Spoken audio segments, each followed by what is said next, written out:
자, 그러면 국민의힘 또 여당 또 상황 같이 좀 살펴보겠습니다. 우선 국민의힘 소식입니다.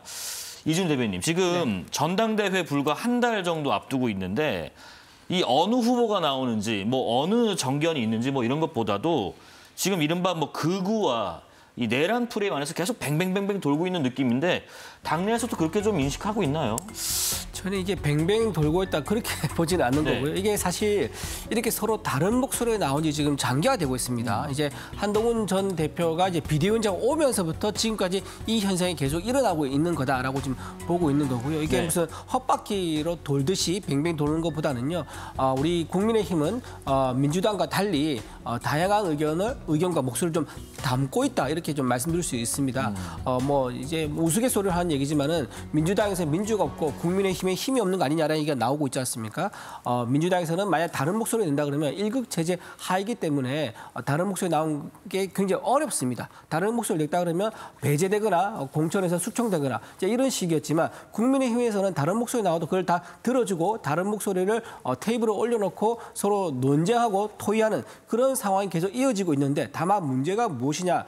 이렇게 장기간 이어지다 보니까 우리가 정작 싸워야 할 대상은 저 바깥에 있는데 우리끼리 너무 싸우다 보니까 우리가 지금 아무것도 정작 해야 할 일을 못하고 있는 이런 핵심적인 그런 지금 문제가 생기는 거란 말이에요. 그래서 이제는 우리끼리 싸우지 말고 정작 싸워야 할 대상이 저 바깥에 있으니까 이재명 대통령을 견제하고 집권 여당을 견제하는 그런 이제 투쟁 있는 모습을 보여주자라는 이제 그런 논의가 이번 전당대회에서 본격적으로 이루어지지 않을까 생각해 봅니다. 다양한 의견과 목소리를 담고 있는 과정이라고 지금 하셨는데 상대당 상황 어떻게 보고 계신지요? 글쎄요, 다양한 목소리가 담겼다라기보다는 아수라장이다 이렇게 표현을 하는 것이 적절할 것 같습니다. 왜냐하면 사실 지금 이 탄핵에 찬성했던 파들이 이른바 좀 전략적 연대를 구축하는 모양새인데요. 이건 결국 국민의힘이 지금 극우 정당으로 가는 그 갈림길에 서 있기 때문이라고 생각을 합니다. 이 극우 정당으로 가는 길만큼은 막아서야 된다라는 공감대가 당내에 뭐 일부 상식적인 주장을 해왔던 사람들 사이에서 펴져 있는 것으로 보이고 이것은 결국에 최근에 어떤 여러 가지 흐름들과 일관되게 맞물려 있는 것입니다. 뭐 전한길 씨가 윤상현 의원이 주최한 토론회 연사로 서서 윤어게인을 외치고 했던 것들, 그리고 최근에 뭐 전한길 씨 같은 경우에 입당을 했다라고 밝히면서 전당대회의 영향력을 행사할 것처럼 이제 시사를 하는 발언들을 하기도 했었죠. 근데 여기에 대해서 처음에는 이 지도부 차원에서 큰 문제가 아니라는 듯이 이야기를 했지만 탄핵 찬성파를 중심으로 전한길 씨를 우리 당이 품어서는 안 된다 이런 식으로 뭐 부정선거를 주장하고 윤 전 대통령을 옹호하면서 윤어게인을 외치는 사람을 당이 품게 되면 당이 돌이킬 수 없는 수렁으로 빠져든다. 이런 위기의식이 작동하는 것이기 때문에 지금 국민의힘 내부에 여러 가지 벌어지고 있는 설전들 언제까지 사과만 할 거냐라든지 아니다. 그래도 부족하다. 계속 사과해야 하고 실질적인 절연을 이뤄내야 된다. 이런 얘기가 부딪히고 있는 상황은 그만큼 당내에서 상식적인 주장이 힘을 받지 못하고 있는 상황을 역설적으로 보여주는 것이고 여전히 당이 이렇게 혁신과 변화의 길로 나아가지 못하는 것은 여전히 당내에서 주도권을 잡고 있는 세력들이 뭐 이른바 과거 친윤 주류 세력들, 영남권 주류 세력들이 여전히 기득권에 매몰되게 되면서 변화와 쇄신의 길보다는 본인들의 입맛에 맞는 혁신만을 선택하려고 했기 때문에 이런 사태가 벌어졌다라고 생각이 듭니다. 어때요? 지금 친한계 인사가 그런 얘기를 하더라고요. 그 한동훈 전 대표의 출마 여부가 이번 주에 좀 밝혀질 거라고 하던데 이게 지금 초반에는 글쎄 또 당대표를 했던 사람이 또 이번에 또 당대표를 나올까라는 의견도 있었습니다만은 당내에 이런 말씀하신 극우적인 행보를 좀 보면서 점점점 출마 쪽으로 기운다라고 하더라고요. 왜 그런 건가요? 그러니까 이게 사실 한동훈 전 대표 입장에서는 최근에 이 원내대표 선거 결과를 보면서 이게 여전히 친윤 세력들 중심의 이 구심력이 여전히 건재하기 때문에 사실 나가도 뭐 좋은 모습을 보여주기도 어렵고 결과적으로도 좀 힘들 것 같다라는 판단을 했을 것 같습니다. 근데 지금 보면 이게 이렇게 냅뒀다가는 정말 끝까지 가겠구나, 당이 정말 자멸의 길로 가겠구나 이런 여러 가지 위기의식을 느꼈을 수는 있겠다라는 생각이 들고요. 뭐 한동훈 전 대표뿐만 아니라 이제 여러 뭐 의원들이라든지 혁신위 차원에서도 얘기가 나오고 있기 때문에 이들과의 전략적인 연대를 통해서 이른바 이 국민의힘의 상식선을 지켜내야 된다라는 그런 사명감을 좀 가질 수 있는 상황이 아닌가 싶습니다. 지금 그 홍준표 대구시장이 그런 얘기했습니다. 일단은 뭐 곧 해산될 당에 안 가겠다라고 얘기하면서 난파선 선장이라도 하려고 몸부림치고 있다면서 평가절하를 했습니다. 비상계엄의 단초를 제공한 친한을 모두 축출하고 새로운 정통 보수주의자들이 모여야 국민의 신뢰를 회복할 수 있지 않겠느냐. 자신을 중심으로 보수 진영을 재편하자 뭐 이런 뜻일까요?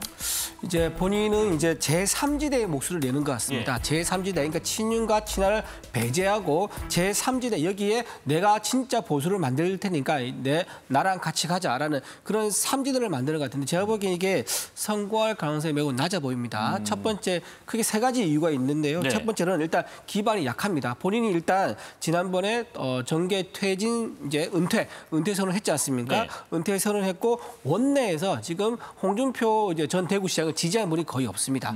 없고 심지어는 TK에서도 홍준표 지지율이 굉장히 많이 떨어진 상황인 거죠. 그래서 본인을 지지하는 기반 세력이 굉장히 약화되어 있는 상황이다. 두 번째 이유는 구시대 인물이라는 것이 있습니다. 본인이 과거에 썼던 책 제목에 변방이라고 있습니다. 2009년도에 쓴 책인데요. 이분은 1996년에 처음으로 15대 국회의원부터 정치를 시작합니다. 그러면서 국회의원 5번, 도지사 1번, 대구시장까지 했는데 아직까지도 본인은 변방에 있다 그러면 어떻게 합니까? 본인도 최근에도 본인은 이제 변방이라는 브랜드를 내세워가지고 네. 변방에서 중원으로 가겠다라고 했는데 96년 이후부터 2025년 지금까지도 변방에 머물러고 있는 이런 이제 홍준표 전 대구시장의 구시대적 인물로 보이기 때문에 한계가 있을 것이다라고 말씀드리고요. 마지막으로는 이재명 대통령과의 우호적인 행보를 보이는 거 이게 좀 굉장히 좀 발목을 잡을 거라 봅니다. 실제로 이번에 이재명 정부가 들었을 때 초대 국무총리로 거론됐었고 보도가 됐었습니다. 본인도 명확하게 부인하지 않고 모호한 입장을 취하기도 했었죠. 이렇게 이재명 이제 대통령 이제 좌파 정부 진보 진영과 함께 하겠다는 그런 모습을 보인다 그러면 즉 민주당과 싸우지 않고 뭔가 같이 갈 수 있다. 그런 모습을 보여주면서 싸우겠다는 결기를 안 보여준다 그러면 과연 독자적인 세력을 만들 수 있겠느냐 하는 또 그런 부분이 있는 거예요. 그래서 이 세 가지 이유 때문에 실제로 제3지대를 만드는 것은 아마 본인은 만들 수 있겠지만 본인이 생각한 그런 어떤 그림이나 어떤 세력화는 굉장히 어렵지 않을까 생각합니다. 다음 달에 국민의힘 전당대회 끝나고 이제 9월에 홍카콜라 TV를 통해서 다시 한번 이렇게 짠 하고 나타나겠다 했는데 정계 복귀를 좀 시사를 하면서 동시에 지금 말씀하신 것처럼 가능성이 좀 작아 보이나요? 이렇게 좀 다시 한번 올라서기에.